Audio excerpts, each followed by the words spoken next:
નરેન્દ્ર મોદીનો દક્ષિણ ગુજરાતનો ઝંઝાવાતી પ્રવાસ। પીએમ મોદી એક જ દિવસમાં 4 કાર્યક્રમોમાં હાજરી આપશે। સુરતથી આંતરરાષ્ટ્રીય હવાઈ સેવાની શરૂઆત કરાવ્યા બાદ વિનસ હોસ્પિટલનું ઉદ્ઘાટન કરશે।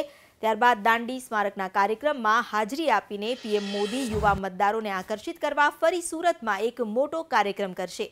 ઇન્ડોર સ્ટેડિયમમાં ન્યૂ ઇન્ડિયા યુથ કોન્ક્લેવ નામના કાર્યક્રમનું આયોજન કરવામાં આવ્યું છે, જેમાં પ્રધાનમંત્રી હજારો યુવકો સાથે સીધો સંવાદ કરશે। પ્રધાનમંત્રી મોદી સાથેના સંવાદ કાર્યક્રમમાં હાજરી આપવા માટેનું ઓનલાઈન રજીસ્ટ્રેશન થઈ ચૂક્યું છે। યુથ કોન્ક્લેવમાં પીએમ મોદીને સીધા સવાલ પૂછવા વેબસાઇટના માધ્યમથી સવાલો મંગાવાયા। ડાયરેક્ટ દિલ સે વિથ પીએમ મોદીજીના ટાઇટલ હેઠળ શરૂ થઈ ચૂક્યા છે આ હજારો સવાલો આવવાનો સિલસિલો અને 360 ડિગ્રીથી ફરતા સ્ટેજ પર પીએમ મોદી સંબોધન કરશે। ઇન્ડોર સ્ટેડિયમમાં આ માટે ખાસ વ્યવસ્થા કરવામાં આવી છે।